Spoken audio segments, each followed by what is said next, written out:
Boa noite, Dom. Meu nome é Aurora e cresci em Arraial do Sagrado, um vilarejo pacato do interior, onde todo mundo se conhece e as novidades correm rápido.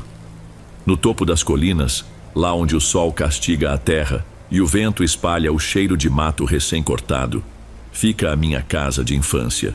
Fiz questão de manter vivo cada detalhe do que passei lá, porque acredito que as histórias que mais nos marcam são aquelas que poderiam muito bem acontecer com qualquer pessoa, em qualquer lugar. E é essa história tão real e tão assombrosa que eu venho contar agora. Desde que eu era menina, minha mãe, Dona Marta, me alertava sobre falsos amigos.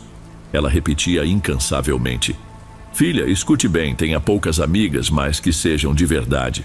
Nem todo mundo quer o seu bem. Na época eu achava esses conselhos exagerados. Toda criança quer ter a liberdade de escolher com quem brincar e em quem confiar. Mas, conforme os anos foram passando, vi minha mãe lidar com gente que tentava levar vantagem em qualquer situação. Também ouvi causos de traições e maledicências que vinham de quem a gente menos imaginava. Ainda assim, achei que comigo seria diferente. Eu não tinha feito nada de errado. Então, por que haveria de duvidar das intenções das pessoas? Cresci naquela pequena casa de tijolos aparentes, no alto de uma ladeira de pedras irregulares. A cada dia, via minha mãe se esforçando para pagar as contas, cuidar de mim e ainda ajudar nas plantações de milho que pertenciam à nossa família. Meu pai havia falecido quando eu ainda era criança, e por isso, desde cedo, aprendi a valorizar cada conquistinha. Nos primeiros anos da adolescência, passei a estudar numa escola simples, mas com bons professores. Nem sempre tínhamos todos os recursos, mas a vida na roça ensinava o valor de se virar com o que se tem. Com quase 17 anos, eu já conseguia fazer vários afazeres domésticos, e nos fins de semana, minha mãe me levava até a vendinha do seu Genésio, onde eu ajudava a atender clientes e contar o troco. Foi nessa fase que conheci Tânia, uma garota de sorriso largo e palavras mansas. Ela não era de Arraial do Sagrado desde que nasceu, havia se mudado há pouco tempo. Talvez por esse ar de novidade, eu me aproximei dela sem criar barreiras. Tânia aparecia na vendinha de vez em quando, conversava e sempre tinha algum comentário carinhoso ou engraçado para fazer. Devagar, fomos criando aquela cumplicidade típica de meninas adolescentes. Dividíamos nossas reclamações sobre provas difíceis, nossos sonhos sobre ganhar o mundo e até algumas inseguranças próprias da idade. Durante as aulas, sentávamos perto uma da outra, trocando confidências por bilhetes ou cochichos. Pensava comigo: que moça legal, tomara que seja uma amizade longa. Porém, à medida que o tempo passava, algumas atitudes dela me despertavam uma pontada de desconfiança, mesmo que eu não quisesse admitir. Quando almoçávamos juntas, Tânia sugeria que eu pagasse a conta, pois dizia estar sem dinheiro no momento. Em aniversários de colegas, aparecia sempre de mãos vazias, mas saía com presentes que pedira emprestados ou comendo dos quitutes, sem ao menos dizer obrigado. Eu tentava encarar tudo isso como o jeitinho dela, e não como falta de caráter. No fundo, porém, recordava os alertas da minha mãe, mas não quis me afastar, pois pensava que minha confiança e minha leveza serviriam para quebrar qualquer barreira entre nós. Ao terminar o ensino médio, segui para um curso técnico em contabilidade em uma cidade próxima, enquanto Tânia não demonstrava muita vontade de estudar. Ela vivia se envolvendo em esquemas ou pequenos bicos que rendiam algum dinheiro rápido. Quando paramos de ver uma a outra com tanta frequência, o laço foi se afrouxando. E confesso que, pouco a pouco, fui percebendo como aquela relação parecia girar em torno do que eu podia oferecer. Com o tempo, Tânia meio que desapareceu da minha vida, e eu continuei minha rotina pacata em Arraial do Sagrado.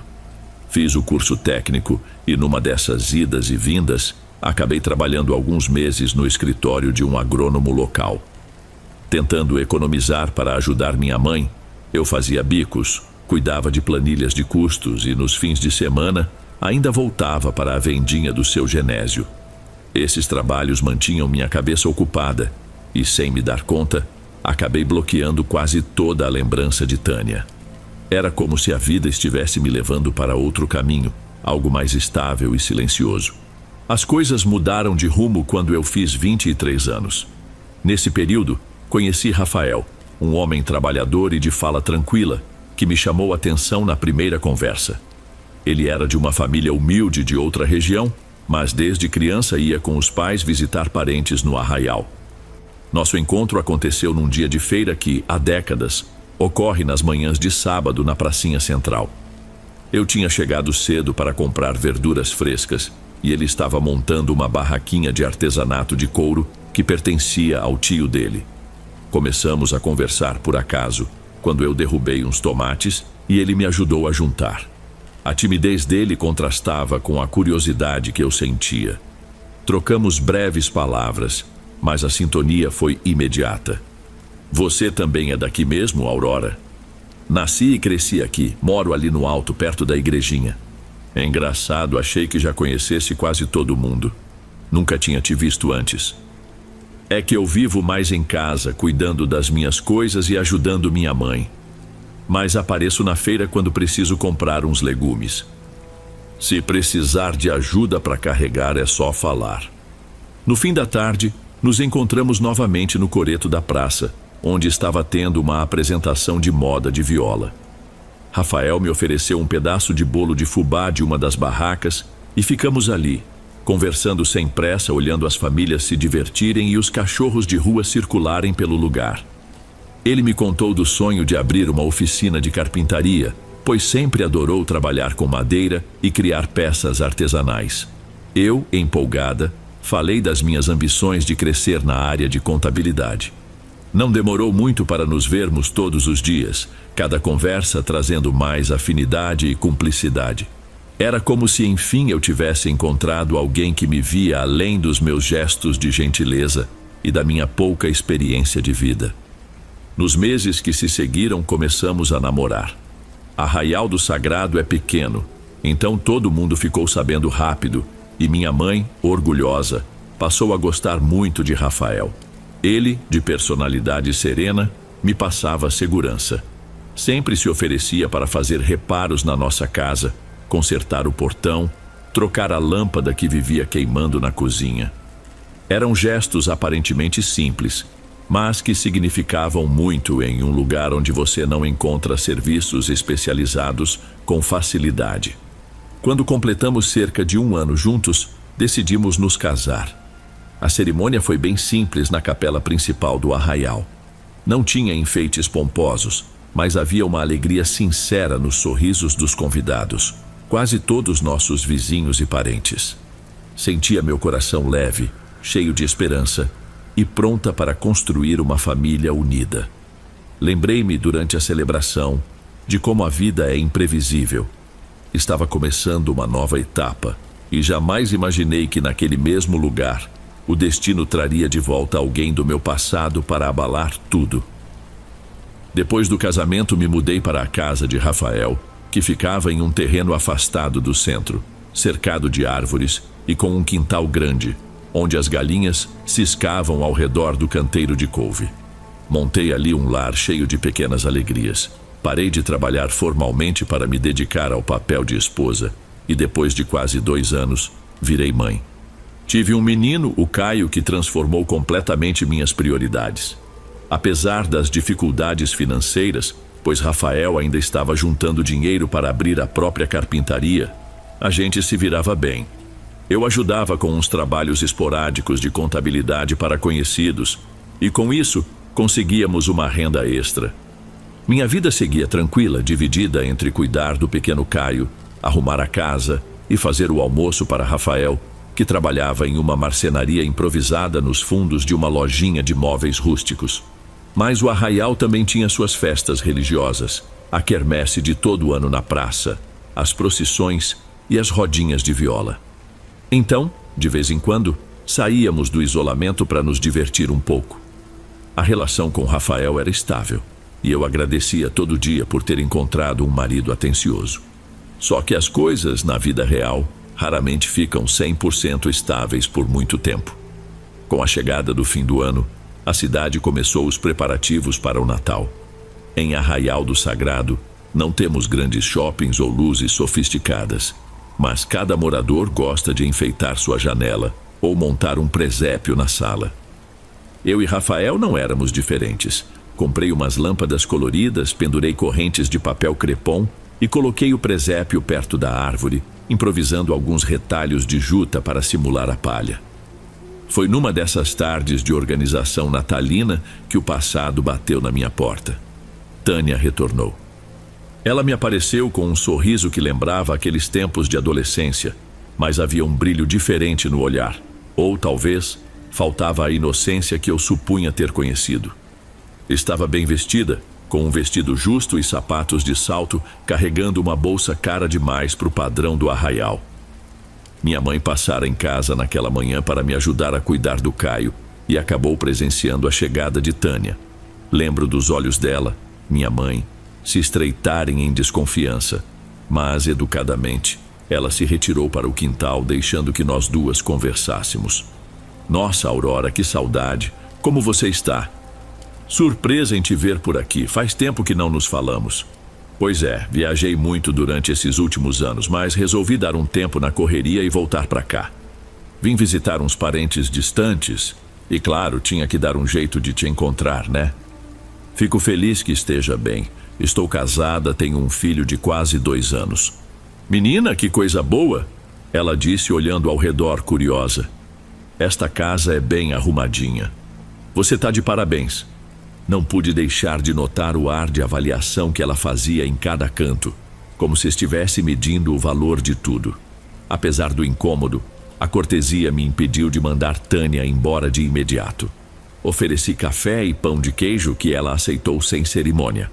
Conversamos por uns 20 minutos e ela foi saindo sem muito alarde, mas antes insinuou que passaria mais vezes. Fiquei com um aperto no peito, pois lembrei dos conselhos da minha mãe e de certas lembranças antigas. Naquela noite conversei com Rafael, que não pareceu se importar. Ao contrário, disse que seria bom eu ter alguém para bater papo de vez em quando. Eu, porém, não tinha certeza se queria estreitar laços. Mas a vida seguiu, e se Tânia fosse só uma conhecida curiosa, talvez tudo ficasse por isso mesmo. Semanas depois, a presença de Tânia começou a se tornar insistente. Ela aparecia pela manhã sem ligar antes, batia no portão, trazia algum doce ou bolo de milho que dizia ter ganho e ficava um tempão papeando. No início tentei ser acolhedora, mas logo percebi que ela queria muito saber sobre a nossa situação financeira, sobre o andamento dos planos de Rafael para montar a carpintaria. Perguntava se eu realmente confiava nas ideias dele, se não achava tudo muito lento. Aquilo me deixava desconfortável, pois soava como quem semeia a dúvida. Nas raras vezes em que Rafael estava em casa quando Tânia chegava, notei que ela se esforçava para puxar assunto com ele. O jeito dela contar piadas, de rir alto demais, de fazer elogios exagerados, tudo me pareceu um pouco artificial. Durante um almoço de domingo, ela surgiu de repente com a desculpa de que estava com saudade do Caio. Sentei-me com eles na cozinha, e então ela começou a fazer comentários sobre artesanato, sugerindo parcerias, dizendo que tinha contatos em outras cidades e que Rafael poderia ganhar muito mais dinheiro se expandisse o negócio. Ele, naturalmente entusiasmado, ouvia tudo com interesse. Minha mãe, que às vezes ficava conosco nos fins de semana, puxou-me de lado e murmurou: "Essa moça não me cheira bem, filha. Toma cuidado com o que ela pode fazer. O povo que vem do nada oferecendo proposta fácil costuma ter segundas intenções." Assenti, mas não quis criar atrito imediato com Tânia. Tampouco parecia prudente brigar com Rafael por causa de uma amiga que acabara de retornar. Procurei levar a vida normalmente, na esperança de que tudo fosse apenas uma impressão ruim minha. Mas as circunstâncias começaram a me mostrar que algo realmente não ia bem. Passados alguns dias, reparei que Rafael estava mais ausente do que de costume. Dizia que precisava correr atrás de material para fazer encomendas extras e, assim, conseguir dinheiro para seu tão sonhado ateliê de carpintaria. A princípio, me orgulhei da dedicação dele, mas num fim de tarde, vi os dois conversando no ponto de ônibus da praça principal. Tânia olhava para os lados, como se checasse se alguém estava vendo, e falava com gestos animados enquanto Rafael prestava atenção e sorria de volta. Tentei manter a calma, mas algo dentro de mim se remexia em agonia. Eu não tinha provas de nada, apenas suspeitas. À noite perguntei de leve: Rafael, você estava com a Tânia hoje na praça? Ah, sim. Ela me encontrou por acaso e disse que tem um amigo que pode investir numa oficina. Sabe, esse contato poderia mudar tudo pra gente, Aurora. Tomara, né? Mas só tenha cuidado para não confiar demais em quem promete muito. Ele não gostou do meu tom. Percebi que estava defendendo Tânia mais do que eu esperava. Talvez estivesse encantado com as possíveis vantagens que ela oferecia. Mesmo com o coração apertado, procurei sufocar minha inquietação. Entretanto, minha angústia só aumentou. Cada dia aparecia um novo pretexto para Tânia surgir em casa. Quando ela não vinha, eu descobria que Rafael se encontrava com ela em algum canto do arraial. Uma tarde, ele deixou o celular carregando na sala e, enquanto eu organizava uns documentos, chegou uma mensagem. Não resisti. Fui olhar. Aquela prévia na tela revelava um trecho que terminava com: se você quiser, posso te ajudar a resolver isso de outra forma. Meu corpo gelou. Aquela frase parecia inocente, mas o jeito que Tânia falava com Rafael soava íntimo demais. Não abri a conversa por medo de ser descoberta, mas a pulga atrás da orelha se tornou gigante. Nas vezes em que Tânia aparecia, eu notava que ela evitava ficar a sós comigo. Sempre que minha mãe ou Rafael surgiam, ela pulava de um assunto para outro, de modo a me deixar sem fala. Quando eu tentava confrontá-la: Tânia, tudo bem? Tá precisando de algo? Ela desviava o olhar. Nada, amiga, só passando mesmo. Deve ser bom morar tão perto da natureza, né? Eu tinha a impressão de que ela se fazia de tola, mas com um objetivo calculado. Era como se gostasse de me ver confusa. E ainda havia outra questão. Rafael, pouco a pouco, parecia mudar o comportamento. Ele ficava ansioso sem me encarar direito, e quando eu perguntava sobre seus planos, me respondia de forma vaga. A proximidade dos dois era inegável, e isso me corroía por dentro. Chegou uma noite em que, ao voltar do mercadinho, vi Rafael e Tânia no quintal de trás. Eles conversavam baixo, parecendo tensos. Fiquei paralisada perto da porta, sem saber se avançava ou não. Foi quando Tânia tocou no braço dele e sussurrou algo que o fez hesitar. Aproximei-me tentando não me esconder, mas também sem querer parecer agressiva. Eles ouviram meus passos e se afastaram imediatamente, fingindo que estavam conversando sobre negócios. Não houve briga naquela hora, pois Caio chorou no berço e precisei acudi-lo, mas passei a noite em claro, sufocada pela dor da desconfiança. Nos dias seguintes, a situação só piorou.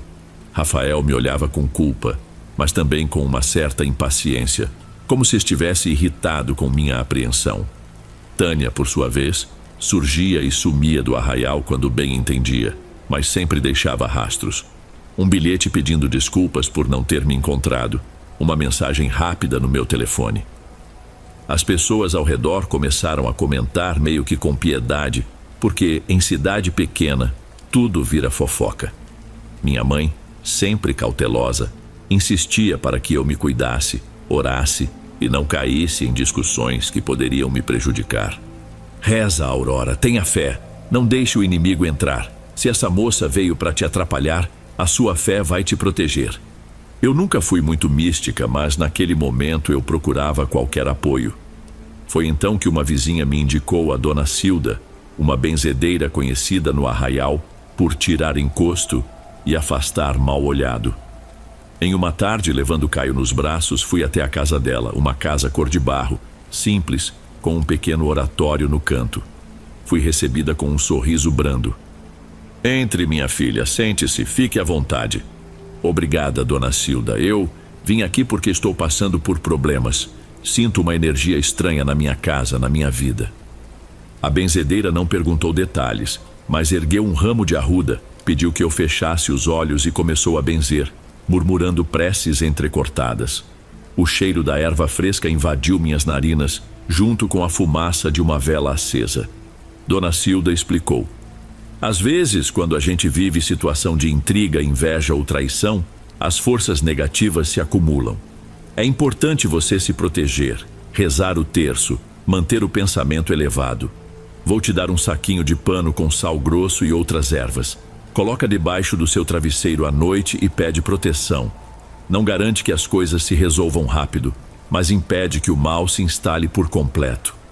Agradeci mesmo sem saber se aquilo funcionaria. Naquela noite, coloquei o pequeno saquinho sob meu travesseiro e rezei um Pai Nosso e uma Ave Maria, com a voz baixa para não acordar Caio e sem que Rafael percebesse. Foi a primeira vez em muito tempo que dormi sem pesadelos. Não sei se por sugestão ou por força do destino, comecei a perceber sinais estranhos ao redor da casa. Algumas galinhas surgiram mortas no quintal, sem marcas de ataque de bicho. Objetos que eu guardava em certo lugar apareciam em outro. Uma corrente de ar gelado se fazia presente nos corredores, principalmente ao cair da noite, mesmo quando o calor de dezembro era insuportável. Por diversas vezes, despertava de madrugada com a nítida sensação de que alguém me vigiava. Certa manhã encontrei um pedaço de pano embolado, quase como um boneco de enfeite, mas tinha uns fios de cabelo que não eram meus. Fiquei arrepiada. Joguei tudo no lixo com uma sensação de repulsa. Por via das dúvidas, reforcei minha fé, rezando toda a noite e mantendo o saquinho de sal grosso comigo. Talvez fossem coincidências, mas eu estava cada vez mais convencida de que Tânia não veio apenas para negócios, e sim para desestabilizar meu lar. A ambição dela nunca teve limites e, se quisesse enredar Rafael, ela não pouparia artifícios. Foi nesse período que ouvi algumas histórias sobre o passado de Tânia. Uma vizinha, Dona Lourdes, comentava que antes de chegar ao arraial, ela teria se envolvido em esquemas ilícitos, viajando de cidade em cidade com um pai que era contrabandista. Outra fofoqueira da região jurava que Tânia tinha fechado o corpo com alguma mãe de santo renomada e que usava feitiços para obter favores e vantagens. Não havia prova de nada, mas aos poucos a suspeita de que ela se valia tanto de pessoas poderosas quanto de práticas obscuras foi fazendo sentido, especialmente quando os objetos estranhos começaram a aparecer na minha casa. A tensão chegou a um ponto máximo quando, numa tarde modorrenta, fui limpar o quarto para organizar as roupas e vi o celular do meu marido largado ali. A curiosidade me venceu. Abri as conversas. Várias mensagens de Tânia, algumas amistosas, outras claramente com um tom de intimidade que ia além de uma conversa de trabalho. Fiquei em choque, mas segui lendo. Na última mensagem, ela dizia algo como: "Você não precisa ficar com ela por pena. Se quiser, a gente pode achar uma saída. Tô de portas abertas para você." Senti uma pontada no estômago, quase caí ajoelhada de tanta raiva e tristeza. Aquela frase confirmava que já existia algo entre eles. Fechei o celular e permaneci imóvel por uns minutos.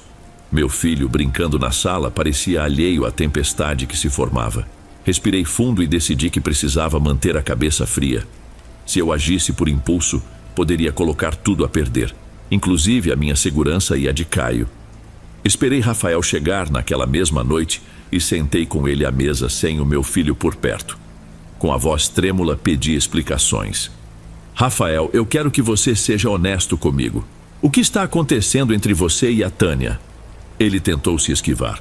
"Isso é coisa da sua cabeça, Aurora. Ela só tem contatos para me ajudar com a oficina. Por que tanta desconfiança?" Eu tirei o celular dele do bolso da calça que estava pendurado numa cadeira e mostrei, sem nem precisar destrancar a tela. "Eu vi as mensagens. Você pode me explicar? Ela está falando de saída. Está insinuando que você não precisa ficar comigo. E essa parte de 'estou de portas abertas para você', isso não tem nada a ver com parceria de negócios." Ele ficou mudo. Deixou cair a cabeça entre as mãos e respirou pesadamente. Foi o silêncio mais torturante que já presenciei. Não houve lágrimas, não houve berros. Apenas uma confirmação muda do que eu temia. "Aurora, me desculpa, eu errei. Caí na armadilha de achar que ela era só uma amiga que queria ajudar. Quando percebi, já estava envolvido." "Então você me traiu?" Minha voz saiu baixa, dolorida.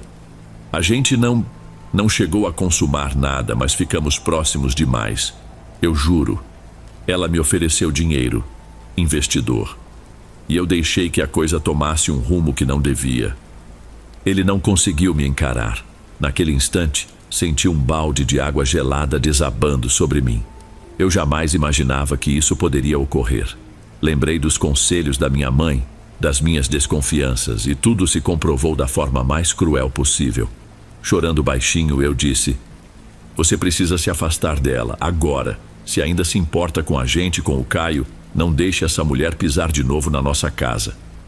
Rafael balançou a cabeça em concordância e prometeu que cortaria todo o contato. Prometeu 1000 vezes, segurou minha mão, pediu perdão. Eu quis acreditar, pois, apesar de tudo, ainda o amava. Porém, eu sabia que a confiança estava severamente abalada. Não seria da noite para o dia que eu conseguiria me livrar do rancor e da insegurança. No dia seguinte, Rafael tentou cumprir o que prometera. Ignorou as ligações e mensagens de Tânia. Bloqueou o número dela. Fez questão de evitar lugares onde ela aparecia. Eu cheguei a sentir um alívio provisório, como se um período de turbulência estivesse chegando ao fim. Mas Tânia não se deu por vencida. Bateu no portão da nossa casa quase ao anoitecer, exigindo falar com Rafael. Eu que atendi.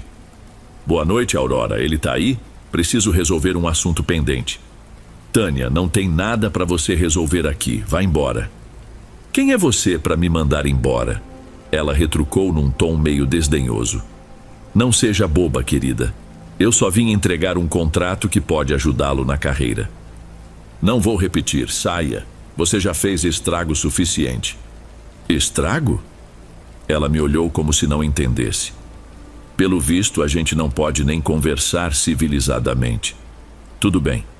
Dá esse recado para ele, então." E estendeu um envelope pardo na minha direção. Eu não quis pegar, mas ela praticamente jogou na minha mão. Antes que eu pudesse reagir, virou as costas e saiu pisando firme.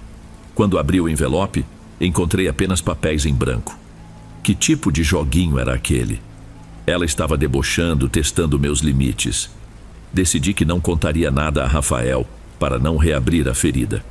Simplesmente joguei aquilo no lixo e reforcei minhas preces naquela noite, pois algo me dizia que o pior ainda estava por vir. Rafael, ciente da tensão, chamou um amigo para avaliar a possibilidade de mudar para outra cidade, onde poderíamos recomeçar longe das fofocas e da influência de Tânia. Eu cheguei a me animar, mas infelizmente não tínhamos condições financeiras no momento. Tudo estava no início, com pouco dinheiro guardado. Minha mãe aconselhou paciência, dizendo que essa moça cansaria de perturbá-los e partiria. Mas as semanas se arrastavam e aquela sensação de insegurança só aumentava. Em certa tarde apareceu uma carta anônima na minha caixa de correio, escrita à mão, com letras grandes e desalinhadas. O texto era breve. "Quem mexe com o que não deve paga o preço. Cuidado com as escolhas que faz. Nem tudo se resolve com reza." Meu corpo gelou. Pensei na hora em Tânia ou algum associado dela. Mas seria ela capaz de se esconder atrás de uma carta anônima? Talvez quisesse só me assustar. Juntei aquilo e levei para dentro, tentando não surtar. Contei a Rafael, que ficou preocupado, mas não quis envolver a polícia, pois não tinha prova contra ninguém. Aconselhou-me a manter portas e janelas trancadas e evitar ficar sozinha na rua à noite. Eu estava vivendo na minha própria casa como se fosse uma prisioneira do medo. Naquela época, repetia toda noite o ritual ensinado por Dona Cilda, com raminhos de arruda e vela acesa, pedindo paz e proteção. Apesar de não ser devota fervorosa, encontrei certo conforto nesses gestos. Eu precisava me sentir amparada, ainda que fosse por algo invisível. Certo final de tarde, enquanto lavava a louça, ouvi vozes no quintal. Deixei a torneira aberta e corri para ver quem estava lá. Reconheci a silhueta de Rafael, mas não consegui distinguir a outra pessoa por causa da sombra das mangueiras. Me aproximei silenciosamente e vi que não era Tânia, e sim um homem de chapéu, provavelmente amigo dela, pois falava: "Olha, Rafa, não devia ter cortado contato com a Tânia desse jeito. Você vai acabar se complicando.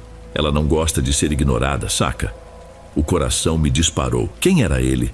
Que assunto tão sério poderia haver entre eles? Percebi que Rafael estava acuado, tentando se justificar. Eu já disse, não quero negócio nenhum com ela. Tenho família, não vou pôr tudo a perder por uma promessa de investimento. Eles continuaram discutindo baixinho até que o homem se foi, deixando Rafael com o olhar perdido. Tentei conversar quando ele entrou. Quem era? Nada importante, Aurora. Um sujeito que a Tânia mandou aqui para me convencer. Não vou dar ouvidos a isso. Mas o medo estava estampado na face dele. E naquele momento, algo me disse que a situação escapava do mero triângulo amoroso ou de alguma proposta de negócios furada. Talvez Tânia estivesse envolvida com gente que não se importava em intimidar as pessoas para conseguir o que queria.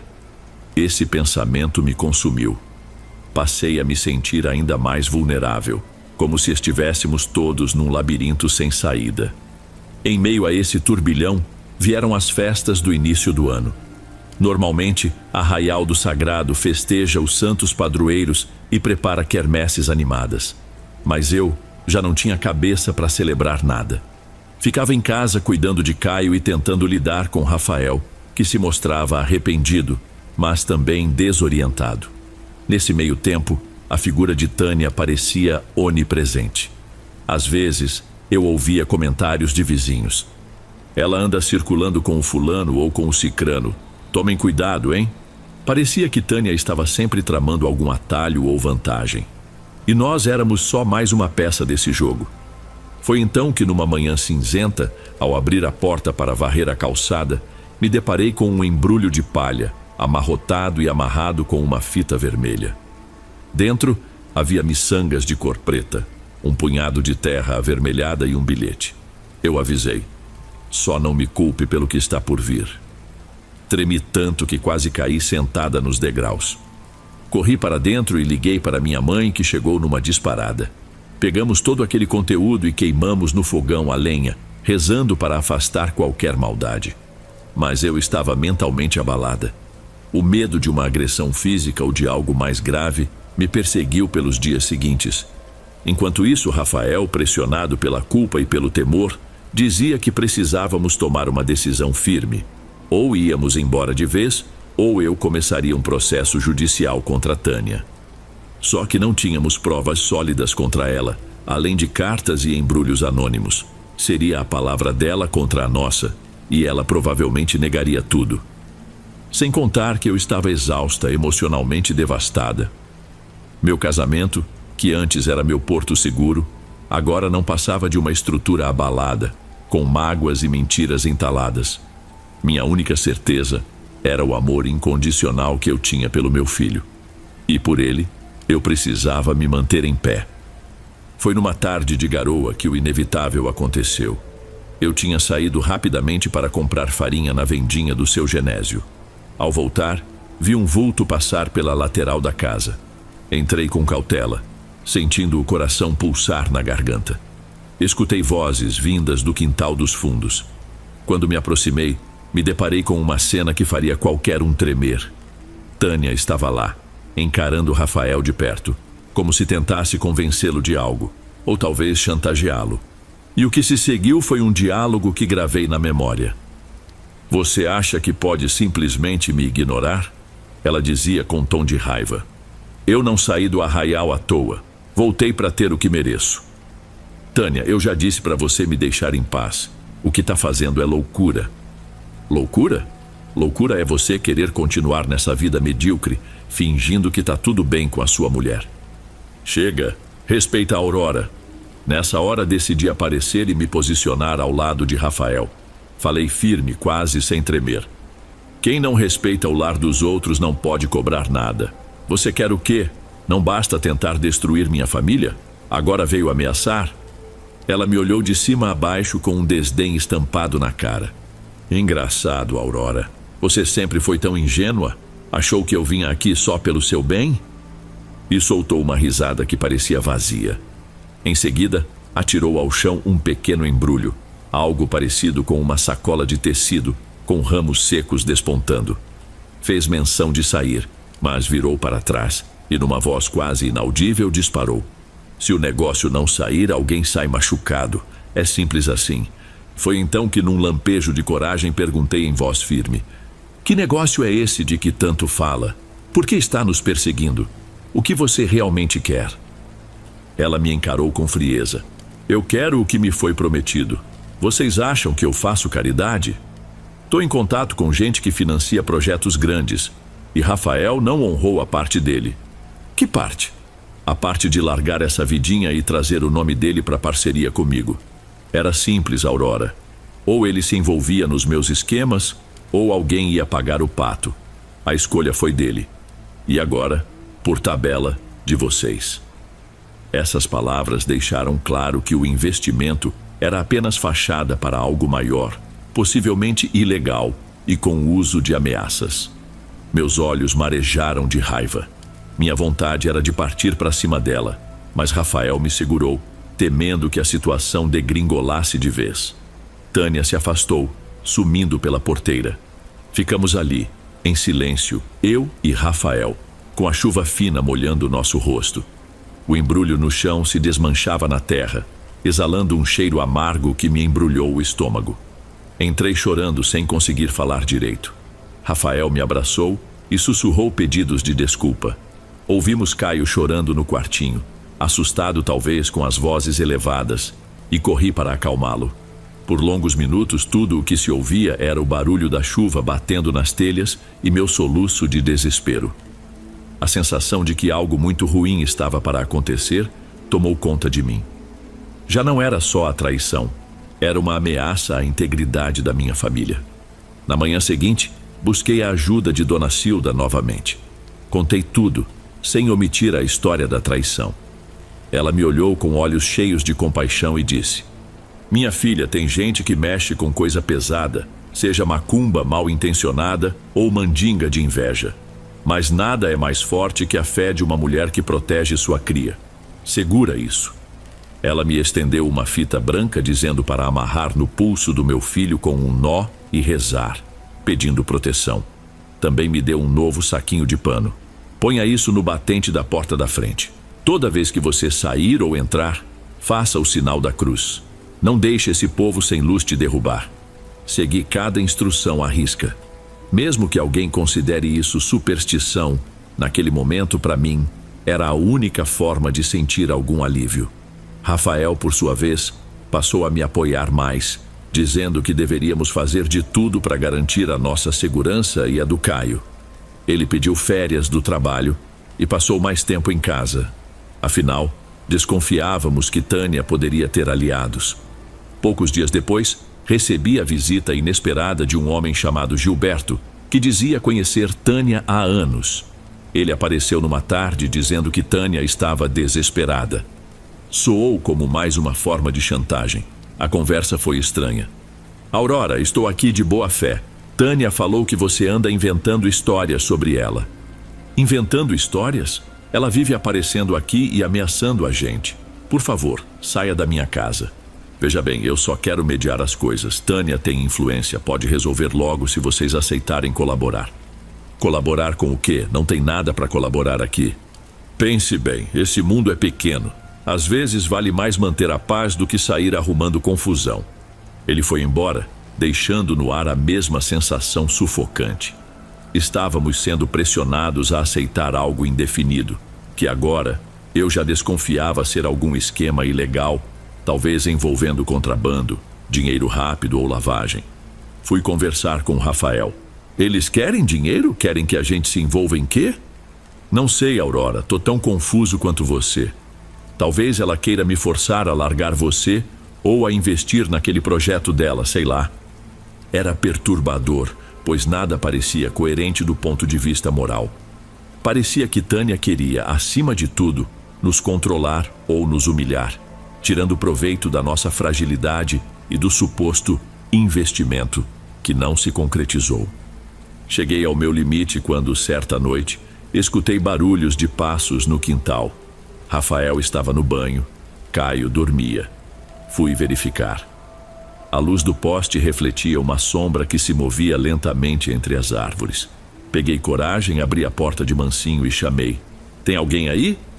Não ouvi resposta, mas os passos pararam. Uma pontada de medo atravessou minha espinha. Eu havia deixado acesa, junto à porta, uma vela que Dona Cilda recomendara. De repente, o vento apagou aquela chama. Meu coração disparou. Voltei para dentro sem ver nada de concreto, mas sentindo que havia uma presença por ali. Fechei tudo. Tentei ligar para a polícia, mas a ligação estava com sinal ruim. Passei o resto da noite em vigília. Rafael, por mais que tentasse me acalmar, também estava assustado. Pensamos em nos mudar para a casa da minha mãe, mas temíamos que isso chamasse mais atenção ainda. A partir desse dia, comecei a dormir cada vez menos. Ouvia rumores de que Tânia, curiosamente, andava sumida. Diziam que ela teria viajado para resolver problemas pessoais. O clima, no entanto, não melhorava. A qualquer ruído no quintal eu tremia. Via vultos quando fechava as cortinas à noite. Não sabia mais se era fruto da minha imaginação ou algo de fato sinistro. Até meu filho, que era tranquilo, acordava chorando de madrugada, como se pressentisse a tensão no ar. Nesse estado de nervos, surgiu em mim uma convicção. Não poderia continuar vivendo assim. Chamei Rafael para uma conversa definitiva. Olha, eu vou embora, não dá mais. Você continua sendo o pai do Caio. Eu não quero te afastar dele, mas não consigo viver nesse tormento. Você errou, reconheceu, mas essa sombra que ficou entre a gente, não consigo superar. Aurora, por favor, não me deixa agora. Vou proteger você e o nosso filho. Você diz que vai me proteger, mas como? Nem sabe do que exatamente estamos sendo ameaçados. Faz semanas que vivemos em pânico. Ele respirou fundo e concordou que a vida naquele lugar tinha se tornado insustentável. O que me magoava ainda mais era perceber que, embora tivesse amor, a confiança parecia irrecuperável. E numa casa sem confiança, o amor enfraquece cada dia mais. Eu sabia que precisava de apoio, e a única pessoa em quem realmente confiava era a minha mãe. Então, arrumei minhas coisas aos poucos, sem fazer alarde. Esperei um dia em que Rafael precisou sair para resolver documentos no cartório e aproveitei para juntar minhas roupas e as de Caio. Telefonei para minha mãe, que veio buscar a gente de carroça. Antes de partir, deixei um bilhete para Rafael, explicando que eu estava indo embora por um tempo. Não sabia se era definitivo, mas precisava de distância para não enlouquecer. Os primeiros dias na casa da minha mãe foram estranhos. Eu me sentia aliviada por não estar mais naquela casa, mas parte de mim chorava por ter deixado meu casamento para trás. Caio, ainda pequeno, estranhou a mudança de ambiente, mas aos poucos se acostumou à nova rotina. Minha mãe, extremamente preocupada, fazia questão de rezar comigo todo dia, acendendo velas e pedindo proteção para que Tânia não nos encontrasse, nem mandasse recados. De fato, parecia que ela havia sumido do arraial. Foi só umas 2 semanas depois que fiquei sabendo de um boato. Tânia teria sido vista em confusão num posto de gasolina em outra cidade. Ninguém sabia detalhes, apenas que ela estava fugindo de cobranças ou algo assim. Ouvindo isso, senti uma mistura de alívio e pena. No fundo, eu só queria que ela nos deixasse em paz. Se estivesse se metendo em encrencas, era problema dela, não meu. Mas a amargura de tudo o que aconteceu ainda pesava no meu peito. Rafael me procurou algumas vezes, pedindo para conversarmos. Eu não estava pronta para receber seu perdão ou oferecer o meu. Precisava de tempo. Precisava reconstruir os pedaços da minha segurança. Por mais que ele fosse pai do meu filho, a cicatriz da traição e das ameaças persistia. Eu continuava a pensar: será que ele realmente cortou laços com ela ou com essas pessoas estranhas? Decidi então buscar um recomeço. Aos poucos retomei contatos para trabalhos de contabilidade. Consegui algumas indicações e passei a atender clientes na própria casa da minha mãe, improvisando a mesa da sala como escritório. Com as quantias que recebia, fui guardando tudo para tentar alugar uma casinha. Caio, por sua vez, crescia alegre, longe das tensões que marcaram nossos últimos meses. E minha mãe era um esteio de força, cozinhando para nós, me consolando e relembrando sempre que a vida nunca nos dá um fardo maior do que podemos carregar. Ao final de alguns meses, Quando a poeira abaixou e nada mais se ouviu sobre Tânia ou sobre bilhetes ameaçadores, senti que era hora de dar um passo maior. Aluguei uma pequena casa perto da igrejinha, onde poderia criar meu filho com mais liberdade. Rafael se aproximou querendo participar da vida do Caio e concordamos que ele o visitaria regularmente. Não cheguei a retomar o casamento, mas estabelecemos um convívio civilizado pelo bem do nosso filho. Assim, minha vida seguiu. O medo foi dando lugar a uma vontade de me proteger e me fortalecer. Aprendi na marra que as palavras da minha mãe tinham razão. Cuidado com as amizades, pois nem sempre quem te chama de amiga quer o seu bem. Aprendi também que a fé, mesmo quando não é cheia de milagres escancarados, pode nos trazer serenidade para enfrentar o pior. Ainda guardo o saquinho de pano que Dona Cilda me deu, agora pendurado na porta de casa. Sempre que saio, passo a mão nele numa espécie de amuleto que me lembra da minha própria coragem. Até hoje não sei exatamente se as sombras que via no quintal eram fruto de algo sobrenatural, de algum feitiço ou pura tensão psicológica. Talvez as energias ruins que Tânia trouxe tenham se espalhado de tal forma que eu via manifestações em todo canto. O certo é que naquela época senti na pele o que é viver assombrada pelo medo e pela incerteza. O tempo passou e nunca mais tive notícias concretas sobre Tânia. Uns dizem que ela se meteu em confusões e foi parar em outra região. Outros afirmam que ela saiu do Brasil. Não me importa. Embora as marcas emocionais ainda existam, me sinto mais forte do que nunca. Hoje trabalho no meu próprio escritório de contabilidade, que consegui montar graças às economias e à ajuda de alguns parentes. Cuido do Caio sem grandes luxos, mas com bastante amor e tranquilidade. Voltei a sorrir sem precisar olhar por cima do ombro. Quanto a Rafael, seguimos caminhos separados, mas pacíficos. Ele assumiu os erros e, no fim, compreendeu que os laços de confiança, uma vez rompidos, são muito difíceis de reconstruir. Mantemos contato por causa de Caio, e aos poucos a mágoa foi dando lugar a uma forma diferente de respeito. A vida é dura, mas também nos dá chances de recomeçar. E se aprendi alguma coisa, foi que não devo subestimar a força de uma pessoa que protege o que é seu. É preciso fé para erguer a cabeça, coragem para encarar quem tenta te derrubar e sabedoria para saber quando partir. Quando olho para trás e recordo cada detalhe dessa história, sinto um arrepio que nem o sol do sertão mineiro consegue derreter. Às vezes, tudo me parece um pesadelo distante. Outras vezes, parece que tudo ainda está vivo, pulsando como um lembrete de que a maldade pode vestir muitas máscaras, inclusive a de uma amiga de infância. Foi por pouco que não acabei perdendo mais do que o meu casamento. Poderia ter perdido minha paz de espírito e, quem sabe, até minha vida.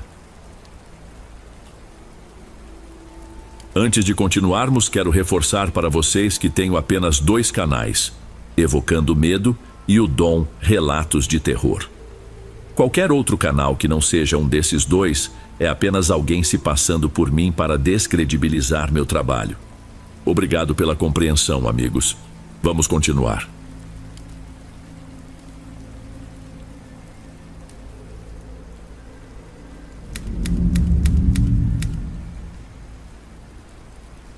Eu tinha pouco mais de 50 anos quando me dispus a escrever estas memórias. Mas a história começa bem antes disso, em uma fazenda na zona rural, onde passei a maior parte da minha juventude. Meu nome é Josué. Fui o primogênito de Antônio, também chamado de Seu Tonico, e Zilda, a Dona Zilda. Na época dos acontecimentos que vou relatar, eu tinha 19 anos e morava com meus pais e meus irmãos mais novos, Conceição, Orlando e Eduardo. A gente cuidava de um pedaço de terra que ficava a uns 3 quilômetros da cidade mais próxima e vivíamos basicamente do cultivo de milho, feijão e mandioca. Não era uma vida de abundância, mas era decente. Meu pai sempre dizia que enquanto a roça desse algum fruto e a gente tivesse força para trabalhar, haveria feijão no prato e cachaça para esquentar as noites frias.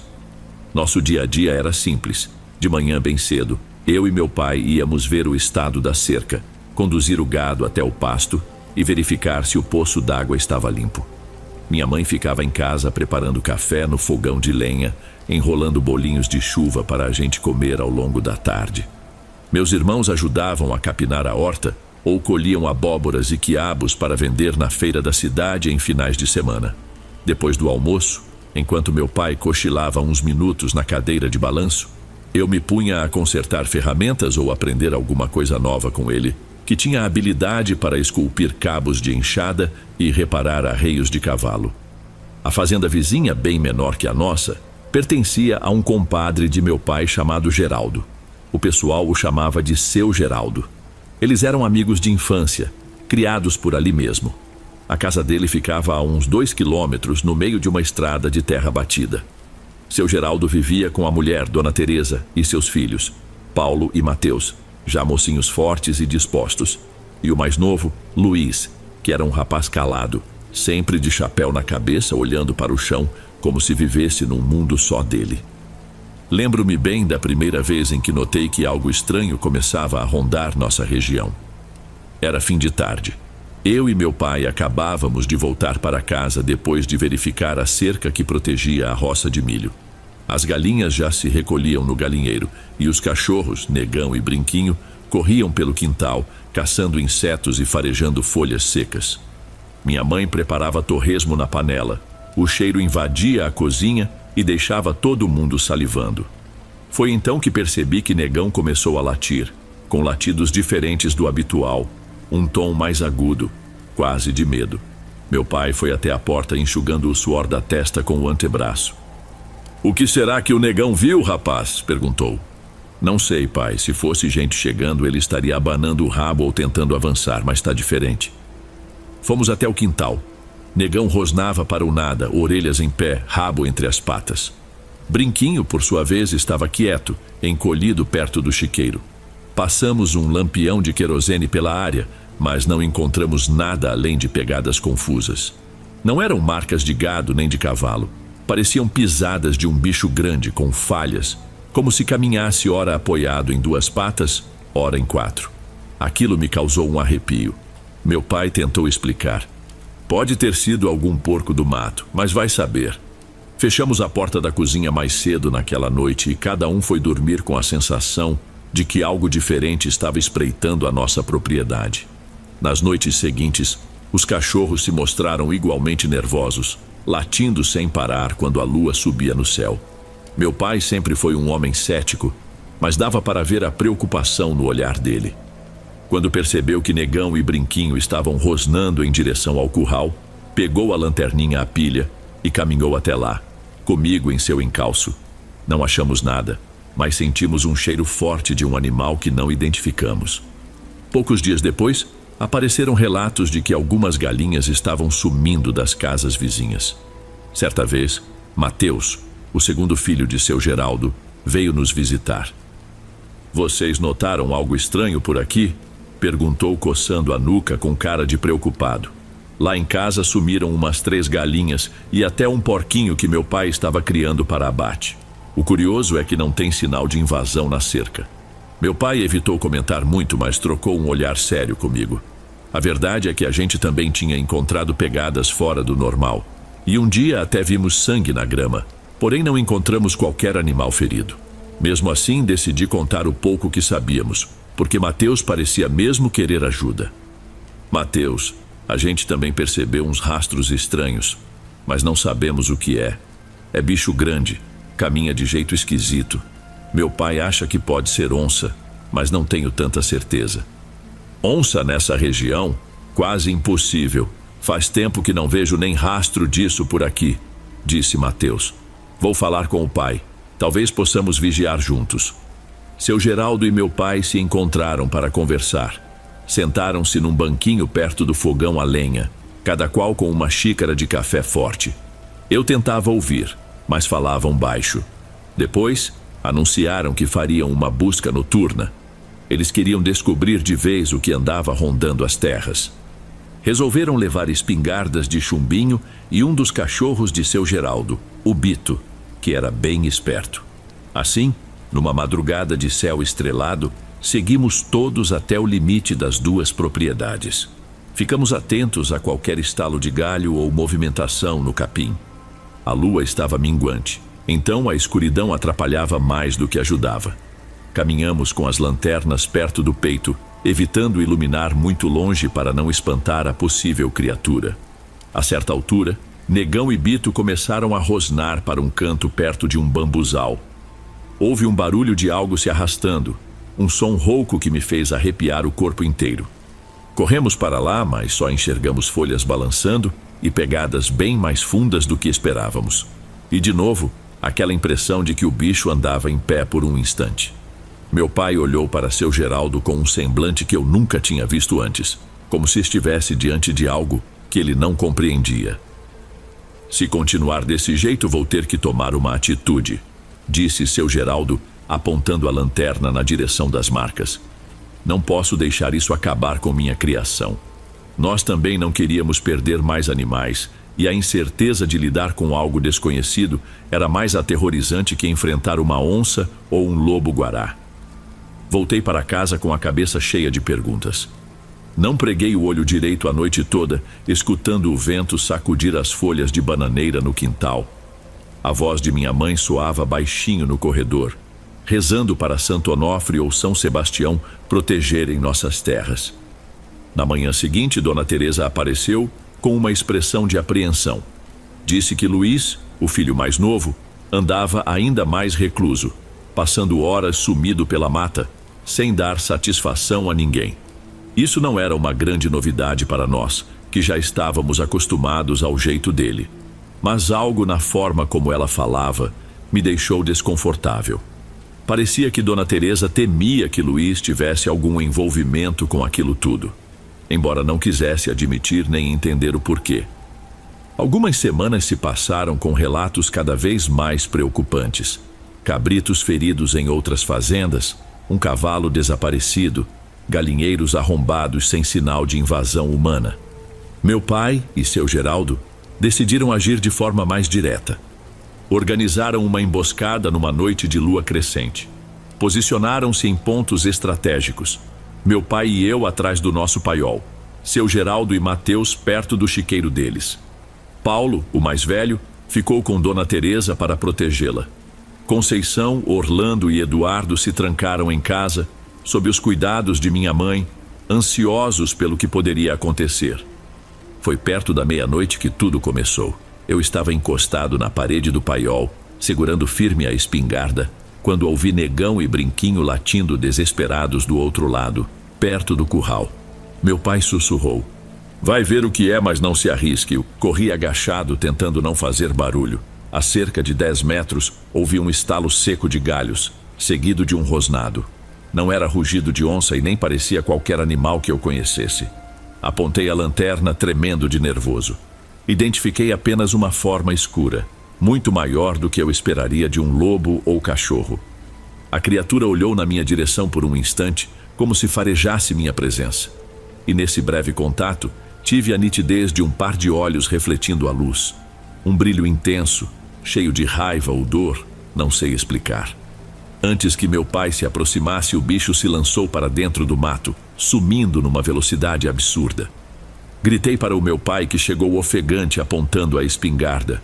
Vimos rastros profundos no chão e um couro de galinha rasgado, mas nada mais. Decidimos ir até o terreno de seu Geraldo, ver se eles tinham encontrado algo.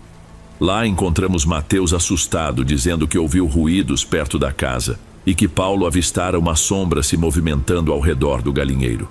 Corremos todos para vasculhar o lugar, mas só havia pegadas semelhantes às nossas, além de muitas penas pelo chão e algumas manchas escuras. Pouco tempo depois percebemos que Luiz não estava em lugar nenhum. Paulo disse que o irmão não dormia em casa havia dias, pois chegava de madrugada ou até passava a noite fora. Ficamos preocupados, mas Mateus deu de ombros.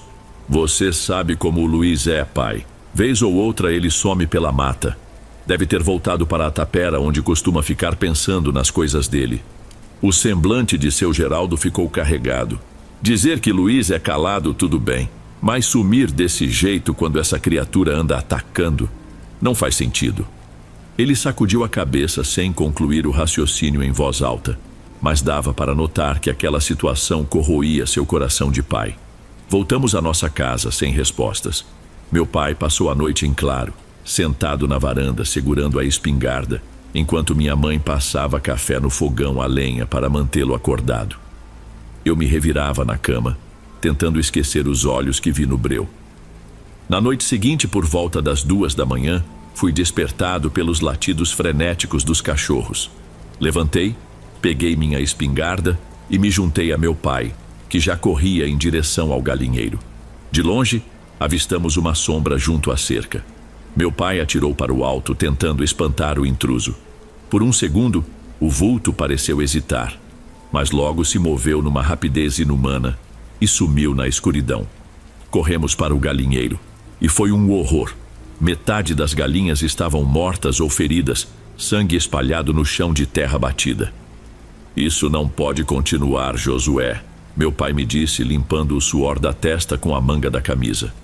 Amanhã mesmo vou combinar com seu Geraldo de armar uma tocaia melhor. Assim foi feito. Meu pai e seu Geraldo chamaram Mateus e Paulo para uma emboscada definitiva. Eu ficaria na lateral da casa vigiando com Negão e Brinquinho. Mateus se esconderia entre as bananeiras com Bito e Paulo montaria guarda na entrada do sítio, perto da porteira. Seu Geraldo e meu pai ficariam entre o curral e o chiqueiro, pontos onde o bicho aparecia com mais frequência. A ordem era clara. Se a criatura viesse atacar, atiraríamos para matar antes que ela fugisse. Não havia outra alternativa, pois não se tratava apenas de proteger animais, mas de impedir que algo pior acontecesse. Ficamos em silêncio absoluto, cada um em seu posto. A lua estava alta, clareando o pasto. Em determinado momento, ouvi um rosnado grave, seguido do barulho de galinhas batendo asas alvoroçadas. Espiei na direção do galinheiro e vi a silhueta da criatura espreitando. Senti o coração acelerar, mas mantive a calma. Quando meu pai e seu Geraldo dispararam, a noite foi cortada por tiros e gritos.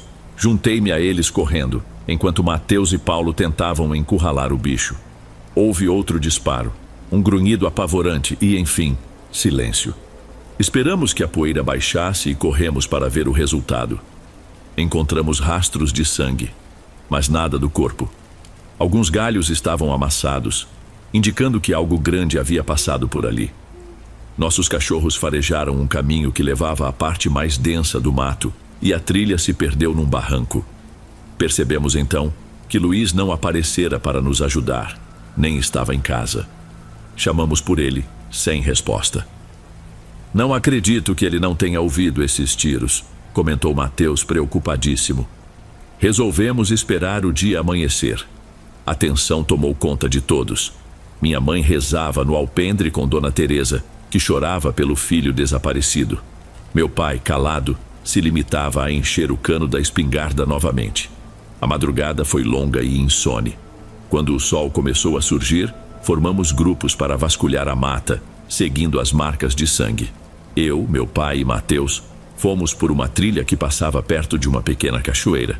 Paulo e seu Geraldo seguiram outro caminho. Foi no meio dessa busca que ouvi o grito de Paulo. Corri na direção dele, pulando tocos e folhas secas. O cheiro de mato molhado enchia minhas narinas, mas tudo parecia pesado, sufocante. Cheguei ao riacho e vi Paulo e seu Geraldo ajoelhados junto a um corpo caído entre as pedras. Reconheci o boné de Luiz. Ele estava ali, ensanguentado, com ferimentos terríveis no tronco e nas pernas, como se tivesse se machucado fugindo às pressas por cercas de arame, além de marcas que lembravam disparos de chumbinho. Seu Geraldo soltou um berro de partir a alma, abraçando o filho sem vida. Senti minha respiração falhar. O sangue encontrado na tocaia era, na verdade, o dele. Naquele instante entendi. O bicho que atacávamos fervorosamente poderia muito bem ter sido Luiz.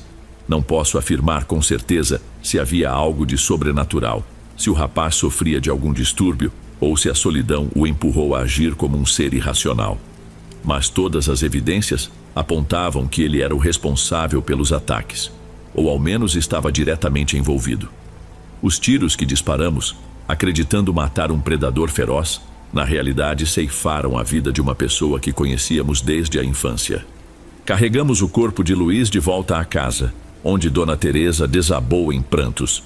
Meu pai baixou a cabeça, colocou a mão sobre a testa e foi incapaz de pronunciar qualquer palavra. Seu Geraldo chorava de modo convulso, amparado por Mateus e Paulo. A cena jamais saiu da minha memória.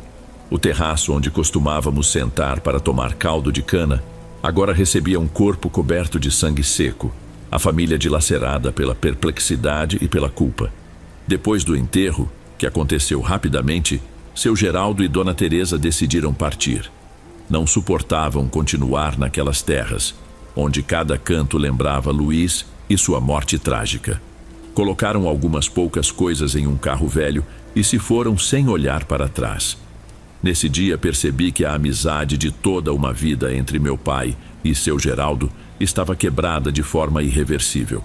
Ficamos ali, sozinhos, encarando os cacos de uma rotina que jamais voltaria a ser o que era. As semanas seguintes foram 50. Meu pai passou a falar menos do que costumava, limitando-se a trabalhar na roça e se recolher cedo no quarto. Minha mãe tentava manter a casa em ordem, mas até ela, que costumava cantar modinhas enquanto preparava o almoço, agora preferia o silêncio. Conceição, Orlando e Eduardo tinham medo de que tudo se repetisse, mas a verdade é que, após a morte de Luiz, as pegadas sumiram e não houve mais ataque algum. Mesmo assim, a tensão permaneceu impregnada nas paredes da casa. Certa tarde, quando voltava de uma feira na cidade, encontrei no caminho uma moça chamada Lorena. Ela vendia doces de abóbora e artesanato de palha. Perguntei se queria carona na carroça e ela aceitou. Conversamos um pouco e me senti estranhamente em paz.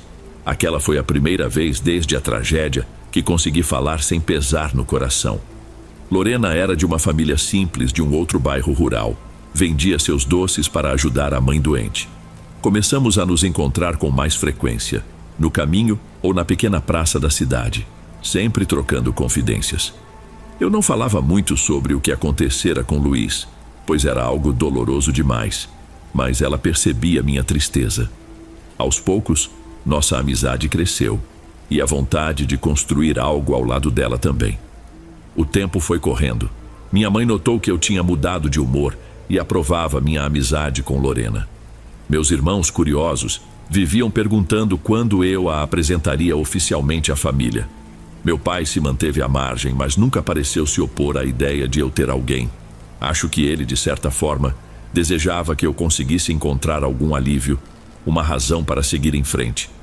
Nesse ínterim, outros problemas surgiram. As chuvas intensas alagaram parte da plantação e nosso sustento ficou ainda mais incerto. Vi meu pai perder o entusiasmo de antes, como se a morte de Luiz e o rompimento com seu Geraldo tivessem levado junto a coragem dele. Conceição e Orlando falavam em estudar na cidade, e Eduardo queria aprender um ofício para deixar a roça. Eu mesmo nutria a ideia de sair dali para iniciar a vida com Lorena, mas sentia culpa em abandonar meus pais. Quando a colheita fracassou e o dinheiro ficou mais curto, meu pai tomou a decisão de vender metade das terras. Não foi fácil, pois aquela fazenda passara por gerações na família, mas ele sabia que não conseguiria tocar tudo sozinho, sem o entusiasmo de outrora. Com o dinheiro da venda, planejou-se uma possível mudança para algum lugar mais próximo da cidade, onde meus irmãos poderiam estudar e minha mãe teria acesso a um posto de saúde. Pouco tempo depois, ficou definido que eu e Lorena iríamos nos casar, ainda que fosse algo simples e sem muita festa. Na véspera do casamento, cheguei para conversar com meu pai. Ele estava sentado na varanda, limpando a mesma espingarda que usou naquela noite contra a criatura, ou o que quer que fosse. Sentei-me ao lado dele, respirei fundo e disse: "Pai, eu sei que tudo o que aconteceu nos abalou, mas quero que o senhor saiba que ainda assim eu tenho esperança num futuro melhor." Ele não disse nada, mas pousou a mão no meu ombro. Senti que havia algo ali, um carinho, uma dor compartilhada, um pesar pela tragédia que nunca sumiria de vez. Quando me levantei para entrar, ouvi a voz dele quase num sussurro: "Seja feliz com a Lorena, meu filho. E se algum dia encontrar seu Geraldo por aí, diga que lamento, mas fiz o que achei que tinha que fazer." No dia do meu casamento, meus irmãos ajudaram nos preparativos. Minha mãe fez uns doces caseiros e Lorena chegou com um vestido modesto, mas que eu achei o mais bonito do mundo. Casamo-nos na pequena igreja da cidade, com pouquíssimas pessoas presentes. Meu pai ficou calado quase todo o tempo, porém eu sabia que aquilo tudo mexia fundo em seu coração. Quando terminou a cerimônia, partimos para a casa que Lorena dividia com a mãe. Eu encontrei trabalho em um armazém, descarregando mercadorias. Não era a vida dos meus sonhos, mas pelo menos eu me sentia útil e começava a respirar ares diferentes, sem ficar lembrando a cada minuto do que aconteceu no nosso quintal. Após alguns meses, Conceição e Orlando se mudaram para estudar, e minha mãe resolveu acompanhar meu pai na venda do resto da fazenda. Assim, a casa onde crescemos ficou abandonada por um bom tempo, até ser comprada por um criador de gado que jamais deu continuidade ao plantio de feijão e milho. Correram boatos de que a propriedade era mal assombrada ou amaldiçoada, mas não sei se as pessoas realmente acreditavam nisso ou se era só fofoca. O que posso afirmar é que nenhum dono permaneceu ali por muito tempo. A notícia da morte de Luiz aos poucos sumiu das rodas de conversa. Alguns diziam que ele havia sido visto vagando em forma de lobisomem. Outros inventavam histórias sobre um pacto demoníaco. Para mim, no entanto, ficou a impressão de que Luiz sofria de alguma condição, talvez um problema psicológico que o levava a perambular pelas noites, atacar animais e se comportar feito fera, sem se dar conta de que colocava a vida em risco. Não tenho certeza se havia algo realmente sobrenatural, mas ainda hoje, ao me lembrar daqueles olhos brilhando no escuro, sinto um arrepio que me faz duvidar das explicações racionais. O tempo se encarregou de colocar cada um de nós em um novo lugar. Eu e Lorena formamos nossa família, e meus pais, idosos, foram morar numa casinha simples na mesma cidade onde eu trabalhava. Conceição e Orlando levaram a vida deles, enquanto Eduardo voltou a lidar com plantações em outra região. Jamais recebi notícia de seu Geraldo ou Dona Teresa. Seja como for, todas as noites de lua cheia, quando o vento assobia no telhado, ainda me recordo da sequência de tiros, do rosnado no meio das sombras e da triste imagem de Luiz estendido às margens do riacho. Sei que, embora ninguém da minha família toque no assunto, aquela dor continua lá, silenciosa, adormecida. Se me perguntassem que conselho eu daria a alguém numa situação parecida, talvez eu dissesse que conversar com quem aparenta sofrimento pode prevenir tragédias. Mas, na época, eu e meu pai não tínhamos essa clareza. Agimos no calor da tensão, acreditando que um monstro andava devorando nossos bichos. A verdade é que o monstro, às vezes, é o lado mais frágil e oculto que existe dentro de uma pessoa. Hoje, enquanto escrevo estas linhas, não pretendo convencer ninguém de que era uma besta sobrenatural ou um simples caso de confusão mental. Conto o que senti e vi. E relembro a expressão desesperada de seu Geraldo ao perceber o que fizéramos sem intenção. A vida seguiu, mas ficou a cicatriz em cada um de nós, como um lembrete de que a escuridão pode se manifestar de diferentes formas, até mesmo naqueles que menos esperamos. E isso, confesso, ainda me gera pesadelos de vez em quando, nas madrugadas silenciosas em que o vento parece trazer sussurros do passado. Ei pessoal, obrigado por ouvirem. Clique no sininho de notificações para ser alertado de todas as futuras narrações. Lanço vídeos novos todos os dias por aqui. Espero te ver nos próximos. Agora na tela vou deixar outros 2 bons vídeos que sei que irão gostar. Te vejo por lá.